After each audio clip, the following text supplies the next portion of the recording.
La mère de mon ami d'enfance, Nicolas, souffre depuis quelques années d'une maladie de type Alzheimer.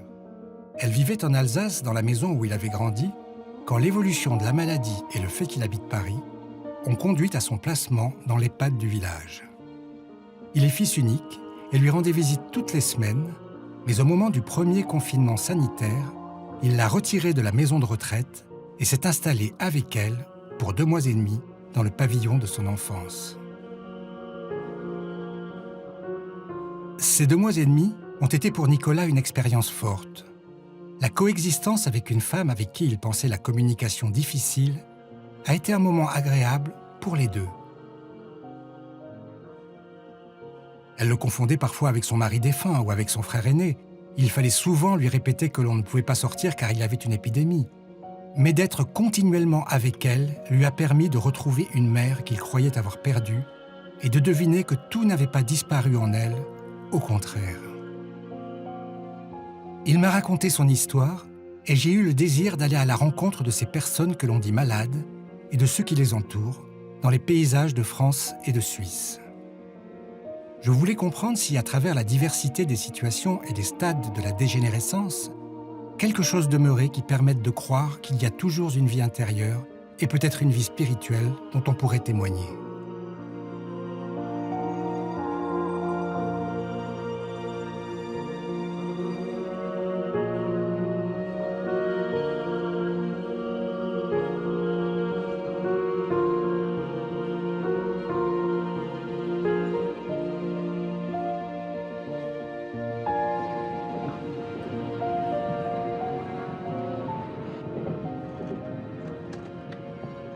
À Nice, Sylvie Chevalier est entrée en EHPAD il y a 7 années.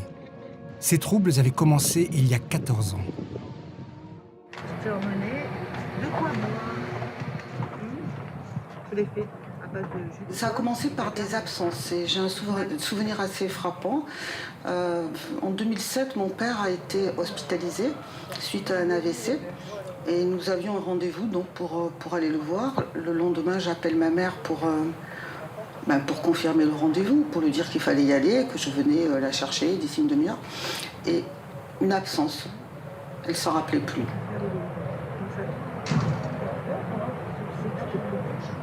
Bon, 1 an passe à peu près, et puis ce symptôme, il s'accentue.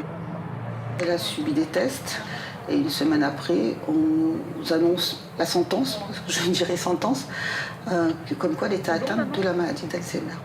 Ça te plaît? Est-ce que ça te plaît?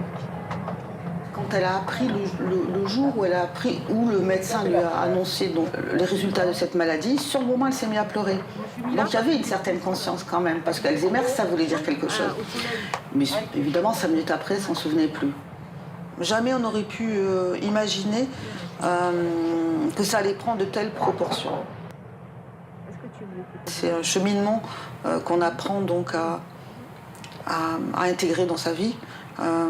Parce que c'est notre mère, ma mère, mes frères et moi. Donc en fait, c'est quelque chose qu'on apprend à intégrer, à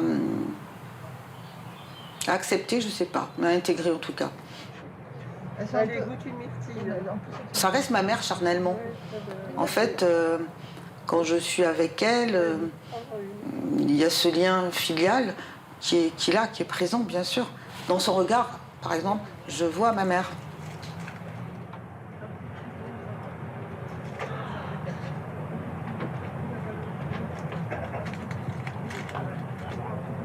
Quelle que soit la personne que j'ai devant moi, ça reste ma mère. C'est ma mère avec... c'est pas la mère, effectivement, que j'ai connue, mais ça reste ma mère dans tout son être, dans notre chair et dans notre ressenti. C'est ma mère, non, c'est ma mère. Le plus grand nombre des personnes souffrant d'un vieillissement cognitif problématique n'est pas à un point qu'ils doivent résider dans des maisons de retraite spécialisées. Ils sont chez eux, soutenus par un parent et par des professionnels passant à domicile. Jean-Marie, à Münster, vient juste de se résoudre à placer son épouse en EHPAD après de longues années à s'en être occupé seul. On s'est mariés le 8 novembre en 63.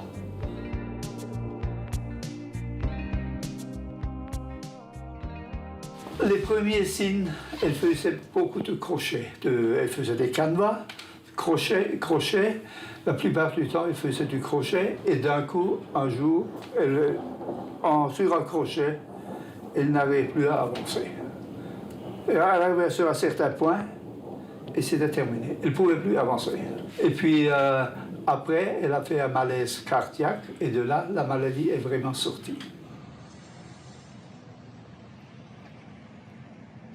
Ça ne m'a pas directement effrayé. Hein. Moi j'étais toujours là, j'étais toujours à côté d'elle. Ce qu'elle ne pouvait pas faire, c'est moi qui le faisais. Hein. Elle se sentait bien à côté de moi. Hein. Je la soutenais. Hein. On se soutenait ensemble, on se soutenait. Hein. On faisait pas un reproche par-ci pour quelque chose, non. Il faut être patient, il faut avoir beaucoup de patience. La plupart du temps, je suis une présence à côté d'elle. Hein. Mais les derniers temps à la maison, la plupart du temps, elle ne me connaissait pas. C'était une présence. Hein. Elle croit quand même en Dieu. Hein. Elle croit quand même en Dieu. Hein. Et puis, on n'a pas perdu la foi pour ça. Hein. On s'est mariés pour le pire. Hein. Hein. Hein? Hein? Vous aimeriez hein? Et je suis là pour elle. Et je lui ai dit, je ne te laisserai jamais tomber. Hein? Je suis là, je suis tous les jours chez elle, même à l'hôpital. Je suis tous les jours chez elle.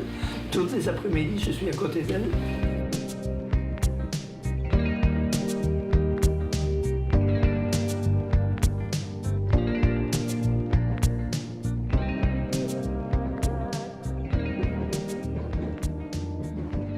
Nous sommes fascinés par la perte. Bien sûr, elle fait peur. C'est ça le mécanisme de la peur.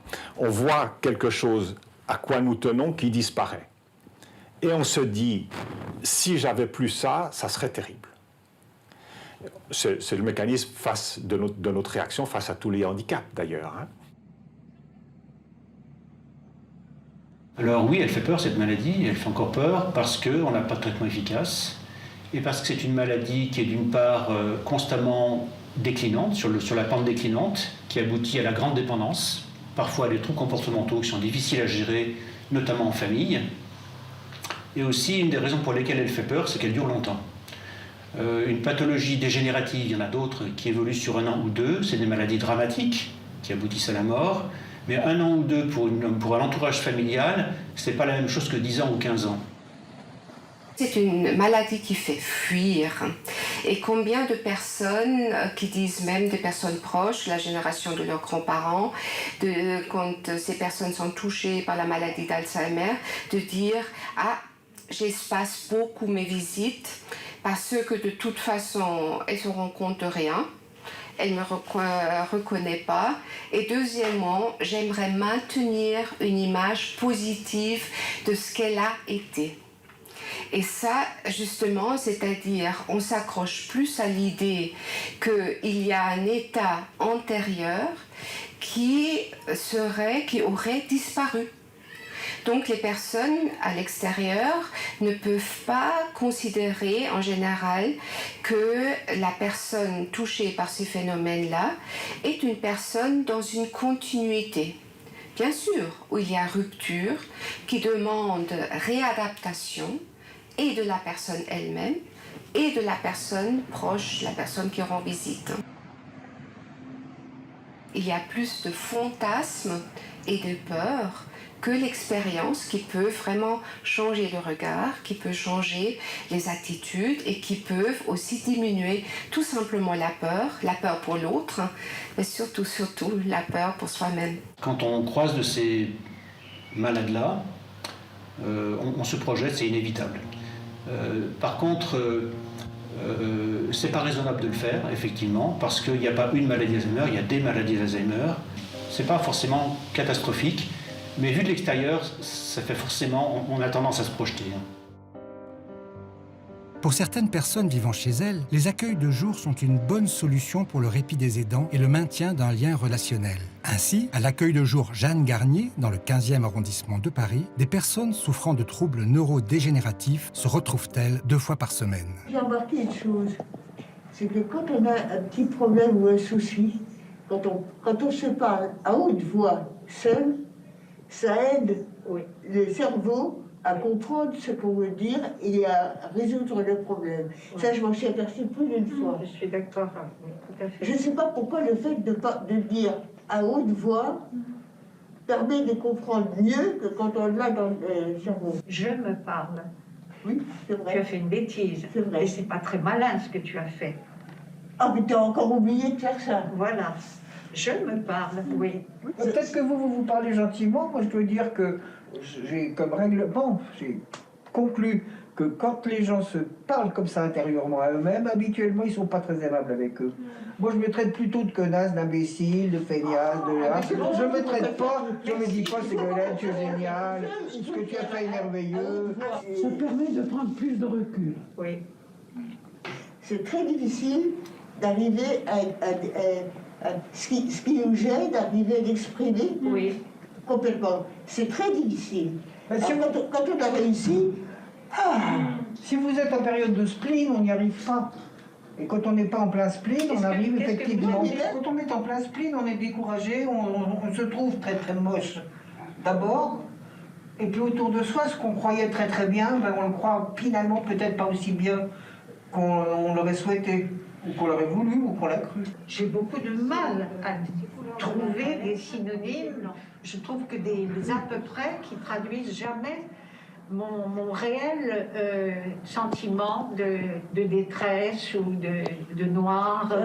Moi j'en connais que ça je comprends très bien, parce que moi quand je commence à pédaler dans des choses négatives, très rapidement je m'arrête et je me dis mais tu as fini de patauger dans tout ça.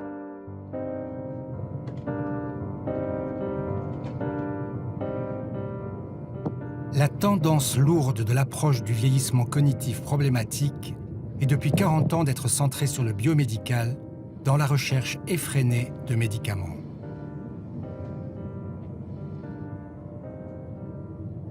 La médicalisation de la maladie d'Alzheimer, c'est un peu aussi en partie son drame.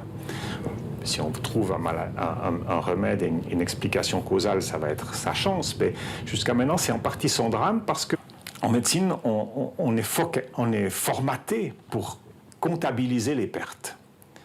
Et forcément, quand vous approchez une personne qui a une maladie d'Alzheimer, si vous cherchez les items de la mémoire, si vous cherchez les capacités cognitives, donc vous faites faire des tests aux gens. Et forcément, les résultats des tests sont toujours moins bons, puisqu'on a une maladie qui progresse sur ces éléments-là. Donc on va décrire la maladie comme on perd des trucs et de plus en plus et de plus en plus.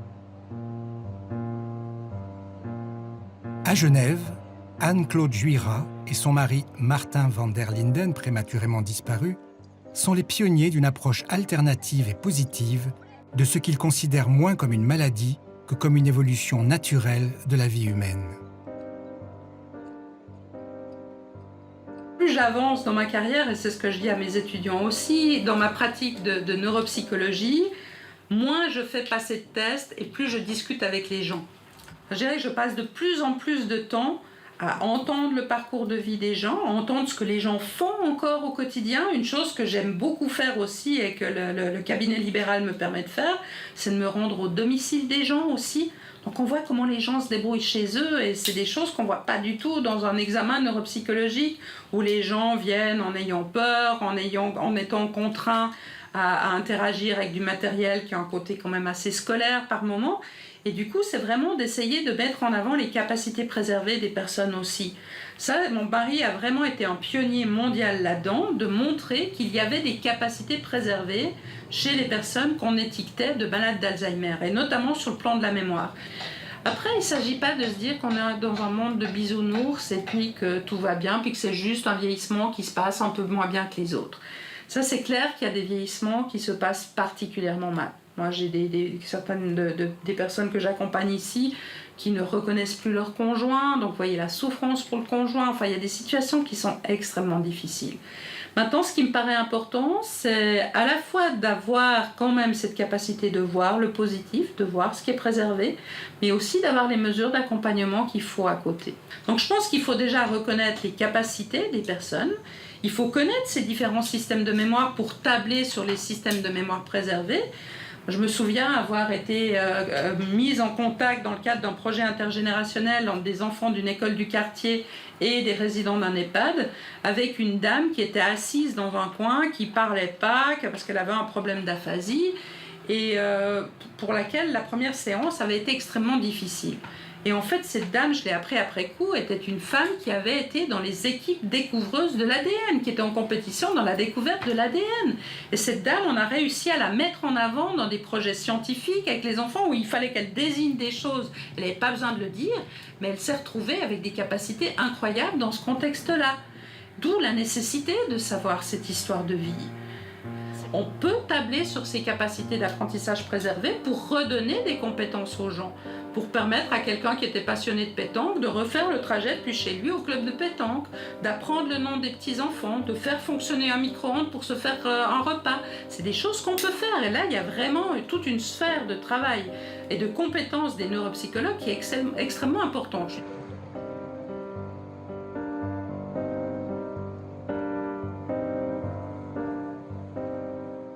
C'est Jean Rostand qui fait cette remarque que je trouve tout à fait pertinente, qui est que la civilisation des fourmis se trouve dans ses gènes, tandis que la civilisation humaine se trouve dans ses bibliothèques.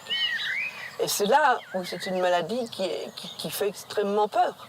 C'est-à-dire que nous pouvons survivre dans notre environnement par la connaissance que nous en avons. Et si nous perdons cette connaissance, effectivement, notre faculté de survie est amoindrie. Voilà. Mais est-ce que c'est pour ça que la personne ne pense plus? Il y a un gouffre entre ces deux choses. Moi, je suis convaincue qu'il y a tout un monde intérieur qui continue à exister. Donc, il continue à exister donc, les émotions. Et de toute façon, c'est une personne qui a toute une histoire. Une part de l'histoire est écrite, mais une part de l'histoire est à venir. Mais ce n'est pas forcément une histoire chronologique. J'avais été très impressionné par un témoignage qui avait paru dans un petit livre qui avait paru en Suisse dans les années 93, où une sœur racontait la maladie d'Alzheimer de sa sœur. Et à un moment donné, elle dit « Il n'y a plus rien. Marie-Louise, c'est une coquille vide. » Donc ça m'avait interpellé. C'est quoi une personne qui disparaît comme ça? Est-ce qu'une maladie peut faire disparaître une personne? La médecine que je côtoyais, ou le discours public que j'entendais, allait dans ce sens-là, en disant s'il n'y a plus de capacité cognitive, s'il n'y a plus de mémoire, s'il n'y a plus de capacité de se projeter dans l'avenir, il n'y a plus rien. Et la tradition théologique et philosophique me faisait dire si, il y a encore quelque chose. Ce qui permet d'attester de quelque chose qui demeure, avant de présupposer que ça serait une dimension, un espace mental, avant de dire que ça serait la spiritualité notamment, ce qui permet de l'attester, c'est le travail. Quand on travaille au contact de personnes avec des maladies d'Alzheimer toute sa vie, ça affine un registre de sensibilité, et on arrive à entrer en relation avec ces personnes-là et à témoigner du fait qu'il y a des choses qui demeurent, malgré l'atteinte cognitive, malgré l'atteinte de la mémoire, malgré tout ça. Et de manière étonnante, quand j'ai commencé la médecine, je ne comprenais pas ce qu'il pouvait y avoir. Et c'est en étant au contact de ces personnes, en les côtoyant, en parlant ou en essayant de parler avec elles, mais aussi, surtout étant dans la présence, dans l'interaction peut-être non verbale, qu'on comprend qu'il y a quelque chose qui se passe.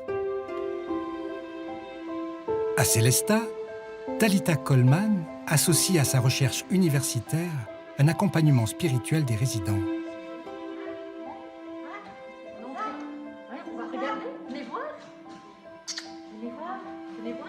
Ce qui reste dans la maladie, c'est ce que est une personne vraiment au fond d'elle. Il reste toujours un être qui a envie d'être en relation avec quelqu'un d'autre. Le désir de relation, ça ne disparaît pas dans la maladie. Donc ce désir de relation, ça reste. Les envies d'être bien, ça reste. La volonté, la capacité de sourire à quelqu'un et d'être avec, ça reste jusqu'à très tard dans la maladie. Tant que la personne est consciente, elle a le désir d'être. Ça reste des personnes de désir. Et c'est très important de le souligner. Il arrive un moment dans la maladie d'Alzheimer où la personne elle-même ne peut plus être source de relation. Donc elle a besoin qu'on vienne l'aider, qu'on vienne parler avec elle et qu'on alimente la source. Si on n'alimente pas la source, elle s'assèche. Mais tant qu'on reste avec, tant qu'on les sollicite, tant qu'on est vraiment à côté d'eux, eh ben, la personne reste capable de donner. Elle comprend tout à fait ce qu'on dit. C'est pas parce qu'elle est loin, entre guillemets, dans la maladie qu'elle n'est plus dans la relation. Tout très clair à ce niveau-là. Moi, j'utilise la communication non verbale qui peut s'exprimer de différentes manières. Maintenant, il y a une modération à faire, selon moi, qui est il ne faut pas non plus forcer les gens à la communication. Donc, il y a une invitation que la personne peut vous faire à la communication et vous y répondez ou vous n'y répondez pas. Une des premières invitations que la personne va faire, elle va vous suivre du regard quand vous passez devant elle. Et c'est ce qui fait qu'il y a beaucoup de soignants en EHPAD, dès qu'ils rentrent dans le service spécialisé, entre guillemets, ils plongent le regard au sol et ils traversent tout chose, comme ça ils ne voient pas les appels au niveau du regard. Voilà. Mais déjà, si la personne vous regarde quand vous rentrez et qu'elle suit vos déplacements, là vous pouvez déjà dire qu'elle est en attente de relation. Qui ça? C'est le grand-père. C'est un grand-père? Ah oui. Oui, vous êtes grand-père. C'est vous? Non. C'est pas vous? Je crois bien que c'est vous. C'est vous, monsieur Weber? Moi? Ah bon? Comment vous vous trouvez? Un peu nul. Un peu nul? Pourquoi? Moi, je vous trouve pas trop nul, moi. Vous êtes en train de travailler? Hein? Vous êtes en train de bosser? Vous êtes en train de ramasser les feuilles? On cherche les accès sensoriels. Ça peut être le toucher, la musique, l'odorat, la vue, donc tout ça.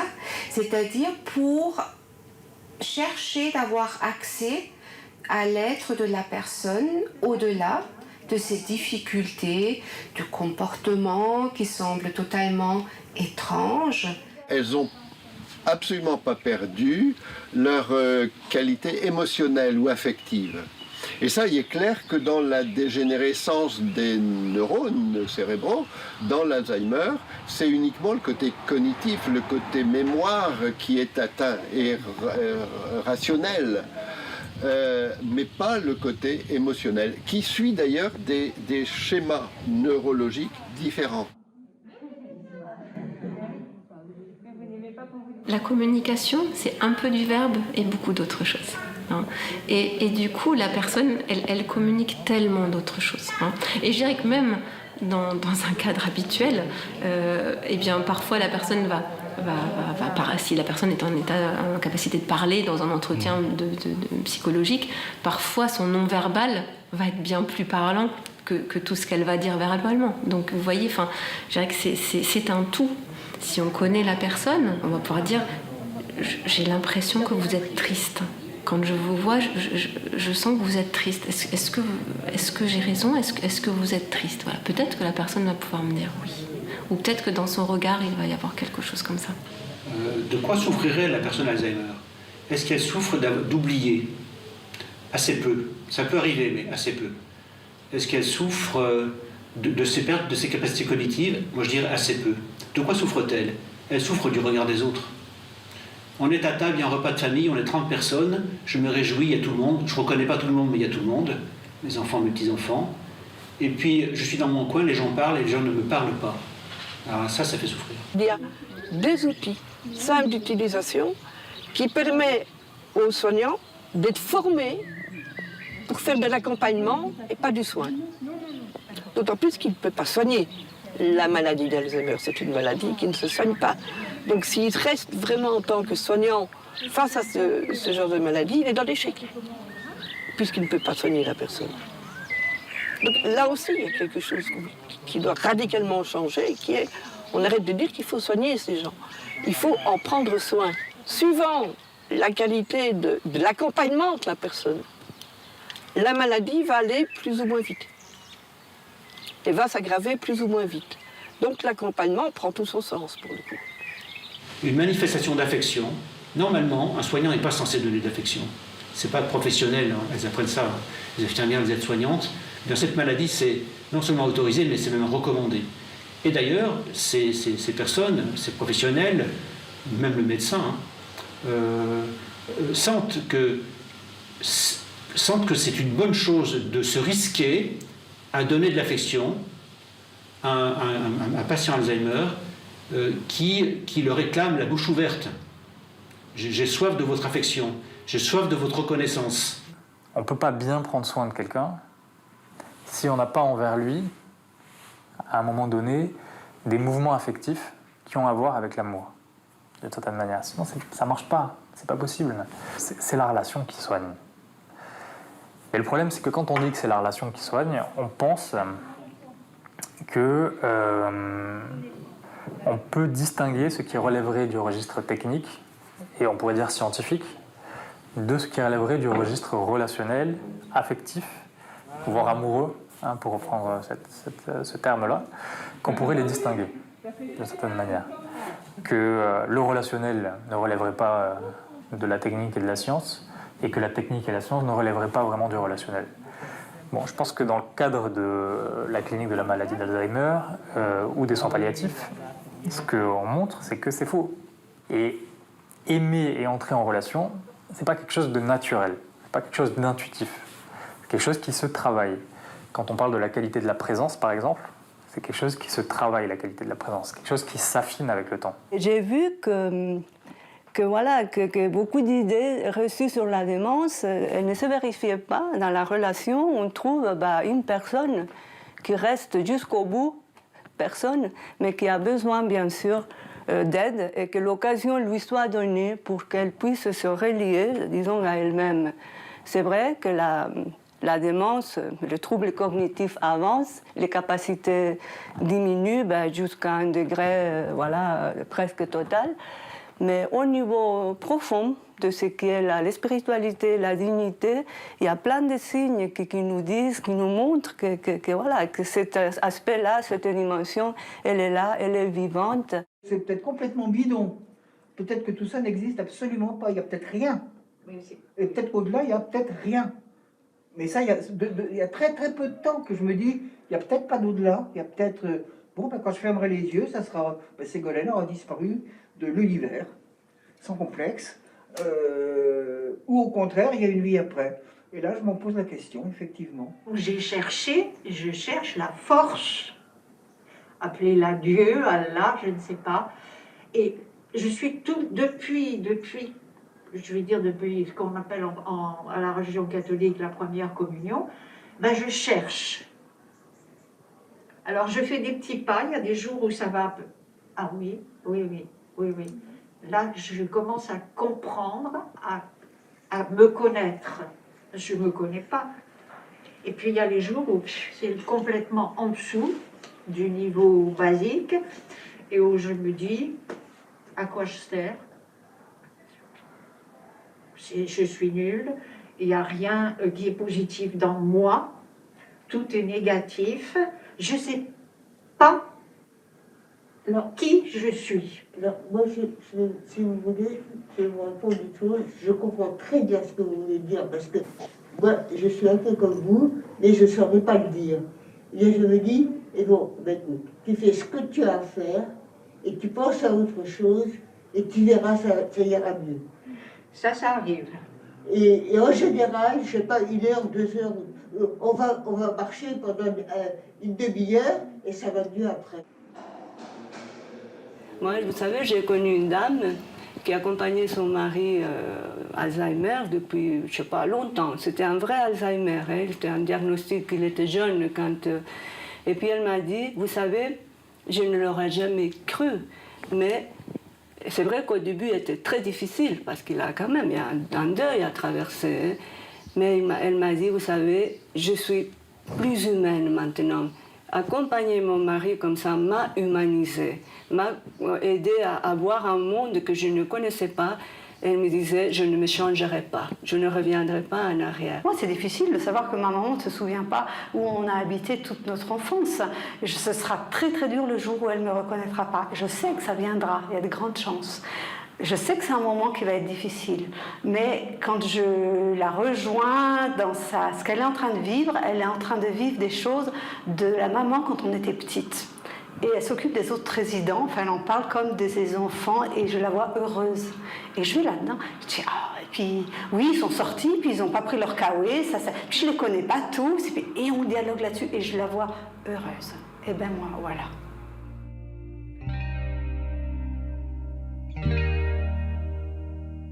À la suite d'un début de maladie de Parkinson, sœur Marie-Claire est entrée il y a 5 ans en EHPAD, où elle vit avec des sœurs atteintes de troubles neurodégénératifs. Pour elle, la question de la vie spirituelle, étroitement reliée à sa foi, ne se pose pas.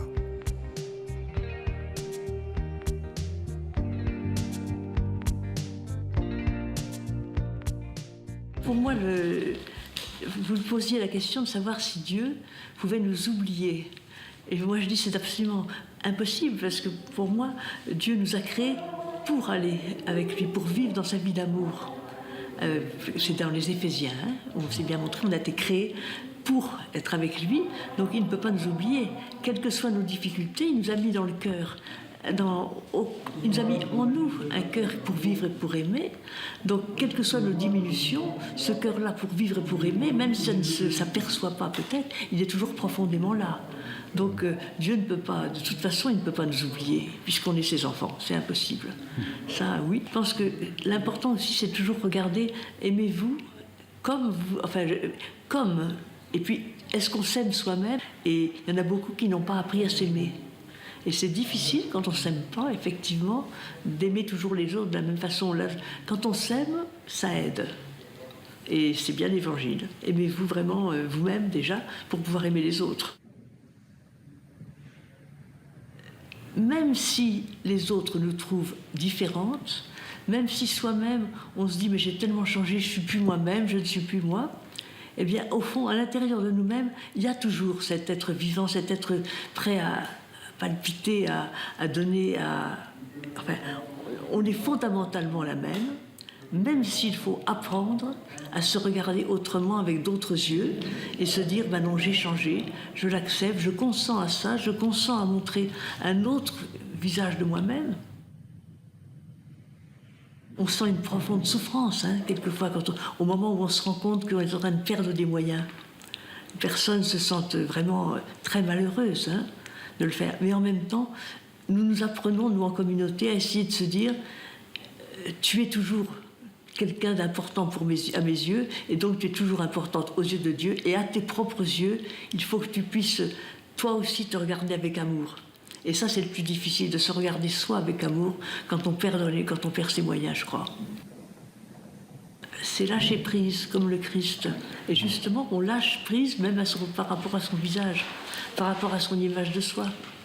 Accepter, c'est lâcher prise, dire je ne suis plus. Et ça, c'est une des attitudes fondamentales du chrétien, je crois.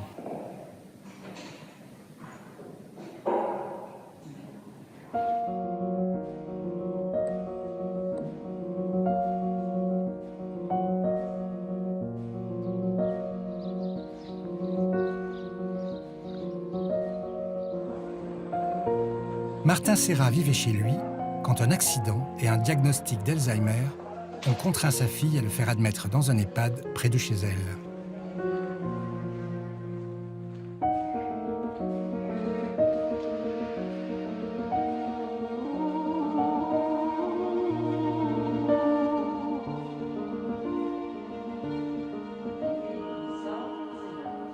Ça va vite? Ça prouve qu'il a encore sa tête. D'accord. Ah oui. Voilà. Il dit que vous n'oubliez pas votre téléphone. Ah non, non, Vous avez vu hein, qu'il n'est pas si... j'ai encore ma mallette. C'est ça, là. Non, c'est pas...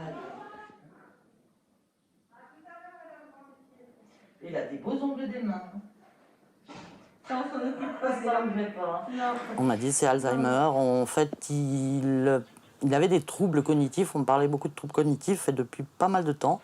Mais moi, pour moi, je ne les voyais pas vraiment parce que je trouvais qu'il était cohérent. Bon, il ressassait, il avait une rumination de certains sujets, mais il avait une bonne élocution, un bon sens logique. Donc pour moi, il n'y avait pas de troubles cognitifs.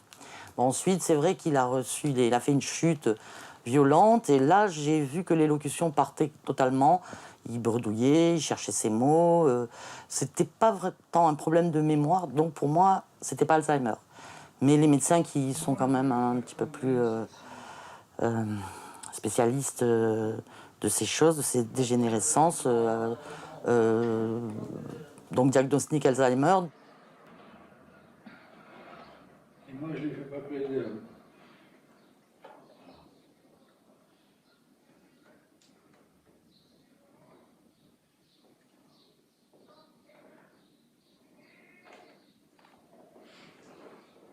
Pour moi, l'Alzheimer, c'est une sorte de burn-out.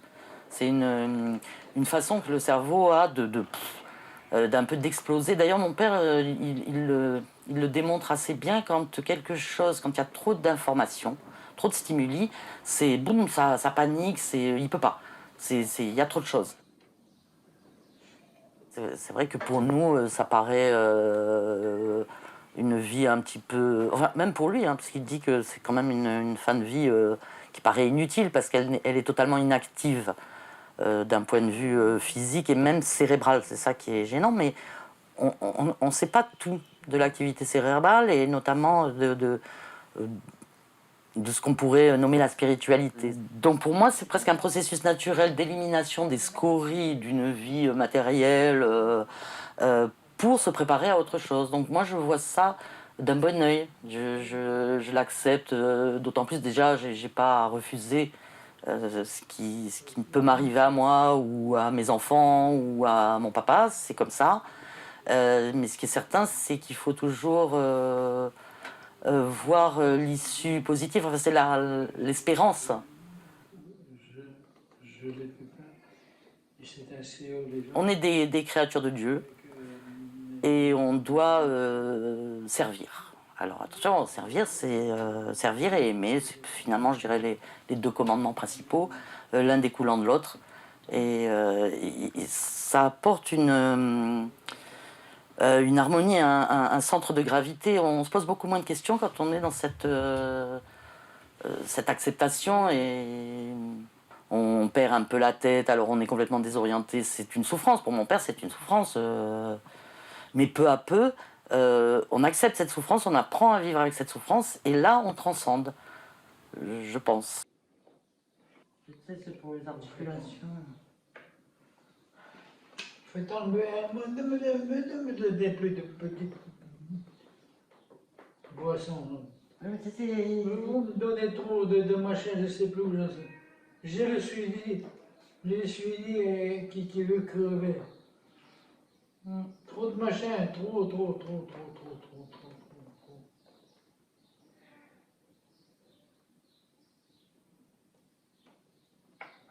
Surtout si on a cette certitude, cette foi, que la souffrance fait partie du processus de vie que Dieu a mis en place. Et on sait que toute chose que Dieu met en place a des raisons qui nous échappent et bien faites. Donc moi, chaque fois que je sens que j'ai des bouffées de panique ou de choses qui... Je prie. Alors je peux réciter à un autre Père ou simplement dire « Oh Seigneur, je ne suis pas digne de te recevoir, mais dis seulement une parole et je serai guéri. »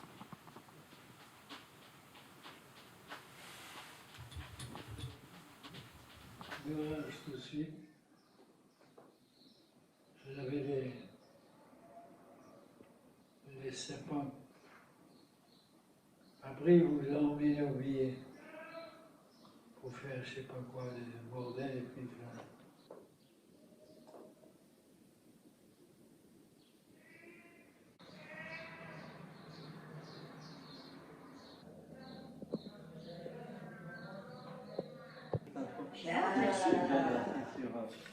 Vous êtes assis sur une chaise, mais je vous demande la permission. Est-ce qu'on ose croire que Dieu reste à mes côtés dans cette épreuve, ou est-ce que je me sens abandonnée de Dieu? Ça, c'est quelque chose qu'on a dans son jardin intérieur cultivé depuis longtemps, dans le meilleur des cas. Si on n'y a jamais réfléchi avant, on serait peut-être tenté de dire il n'est plus là Dieu. En tant que chrétienne, je ne peux qu'aller dans le sens contraire de cette idée. C'est Dieu reste avec moi dans cette épreuve. Et si j'ose croire que Dieu reste avec moi, j'ose peut-être aussi m'appuyer sur lui et dire je m'appuie sur Dieu pour me donner de la force. Je continue à prier, mais pas seule. C'est là aussi que nos communautés ecclésiales ont un rôle à jouer, à dire aux gens, venez vous ressourcer, on est là avec vous. C'est parce que c'est bien de dire que Dieu est à mes côtés si je suis toute seule dans ma vie. Le fait que Dieu est à mes côtés, ça devrait être visible dans des gens qui viennent vers moi pour tendre la main. Nous, en tant que chrétiens, on voit ces humains comme étant à l'image de Dieu. Nous avons quelque chose par rapport, pensons-nous, de plus par rapport au restant de la création, c'est cet amour particulier, cet amour unique qu'a le Créateur pour sa créature humaine, dont il dit qu'il l'a fait à son image. Parce que quand il dit c'est un Dieu de compassion, un Dieu d'amour, un Dieu de relation et tout ça, donc si la ressemblance se joue autour de ces qualités-là, la question théologique se pose autrement. Et Dieu n'est pas quelqu'un d'extérieur, mais pour moi, de plus en plus, Dieu se manifeste sur la qualité de la relation. Et c'est ça que le travail avec des personnes pas comme nous se révèle. C'est la mystique qui parle d'un Dieu plus proche de nous que nous-mêmes. C'est-à-dire un Dieu présent en la personne qui habite cet espace-là, qui est une source jaillissante pour la vie puisse être vécue, cherchée, accomplie, fructifiée, donc tout ce que vous voulez. Ça m'aide aussi à mieux comprendre que cet espace que Dieu veut habiter, dont le Christ est le visage humain, existe et persiste à l'intérieur de toute personne. Ça, c'est toute ma foi. Est-ce que France, vous voulez venir à la messe? C'est presque la vie chrétienne ou la spiritualité chrétienne, probablement la majeure partie des spiritualités, réclame une dimension communautaire, au sens je ne suis pas croyant tout seul dans mon coin, même si ça existe. Et cette dimension communautaire, pour le coup, elle est fondamentale dans l'Alzheimer, et ça c'est un point auquel je tiens beaucoup, c'est-à-dire quand mes capacités de me représenter Dieu, mes capacités de m'exprimer, d'exprimer quelque chose à Dieu sont affaiblies, sont altérées, sont troublées, sont perturbées, je peux m'appuyer sur la communauté, voilà, sur la célébration, sur le rite, sur la relation bienveillante, empathique de l'autre, chrétien ou pas chrétien d'ailleurs, et ça peut nourrir ma spiritualité, même si j'ai une Alzheimer, et très tardivement. Je l'ai vécu trop souvent et je vois bien que quand on prie ensemble, la personne, dans le moment présent, est pleinement présente à la prière. Il se passe quelque chose en elle et entre elle et moi je le crois, entre elle et Dieu. Et alors, il est quand même impensable que ce Dieu qui aime sa créature ne serait pas présent dans ce moment-là à cette personne, dans ce moment-là et dans tout autre moment.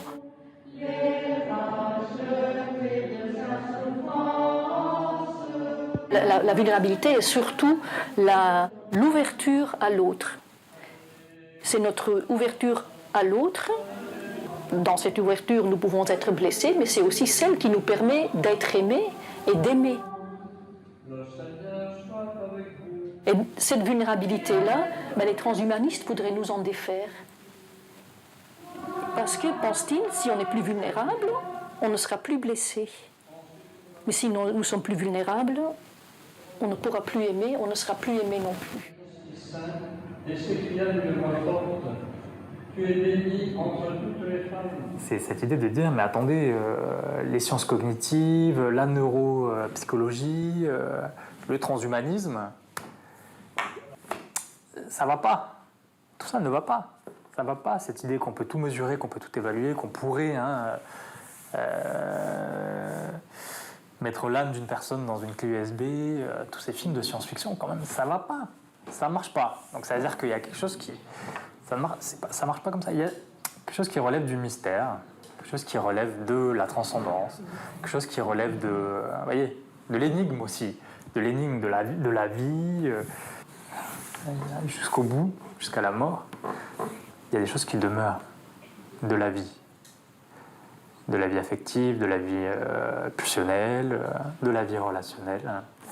Des choses qui demeurent. C'est indéniable.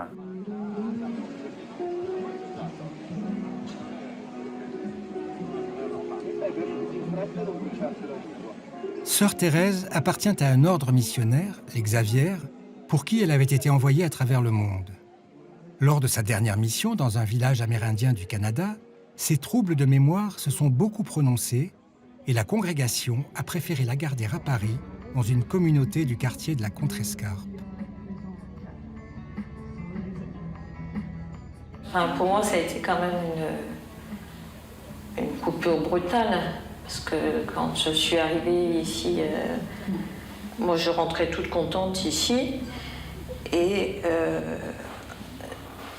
après quand la porte s'est refermée, et que j'ai passé la porte ici, et qu'après, tout de suite après, on m'a dit on va faire des examens, c'était un peu...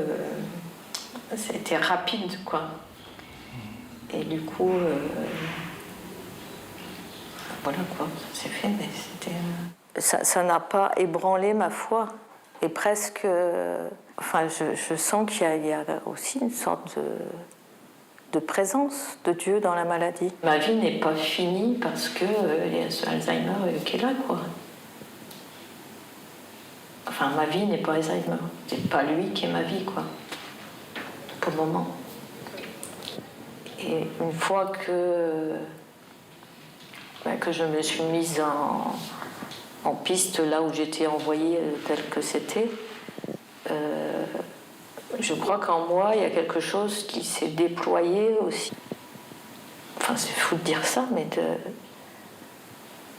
c'est le mot douceur qui me vient. Enfin, de sentir un rempart. Je sais pas que je dis ça, mais c'est ça qui me permettait de pouvoir vivre comme j'avais à vivre, quoi. La confiance, mais elle m'est donnée. Enfin, moi, je suis pour rien, quoi.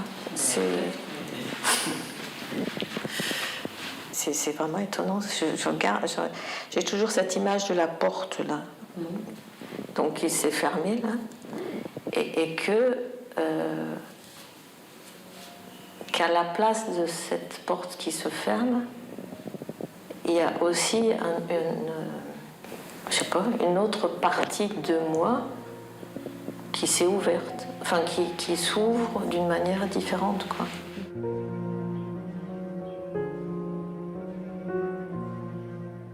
Dans ma propre expérience de ma propre mère, le jour où elle avait fait connaissance de sa première arrière-petite-fille qui est née, donc les jeunes parents ont mis le bébé sur elle, donc elle était à 2 mois de son décès, et c'était très émouvant parce que sur le moment elle ne savait pas comme l'enfant bougeait, donc elle ne savait pas, est-ce que c'est mon bébé? Est-ce qu'il est encore dans mon ventre? est-ce que je suis la maman? Et vous, madame, c'est vous la maman? Et donc elle me dit à moi, sa fille, mais je pense que c'est toi ma maman.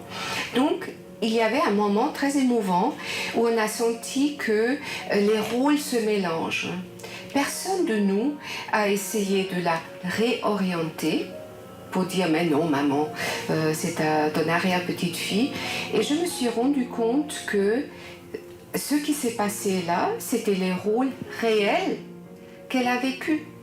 Elle-même, elle était enfant, elle-même était jeune femme, elle-même était maman, fille, grand-maman, arrière-grand-maman. Et c'est-à-dire c'était un problème de chronologie. Et je me suis dit, non, elle n'est pas confuse, elle n'est pas dans notre chronologie, mais elle vit quelque chose qui fait partie de son existence. Mais ça, c'était un moment où je me suis rendu compte ce qui est peut-être l'éternité, parce que l'éternité, elle est au-delà de notre chronologie et au-delà de notre logique. Et donc, moi, j'avais l'impression, pour la famille, c'était comme un message de dire, j'ai une continuité, même si je dis les choses dans les désordres, je suis tout ça.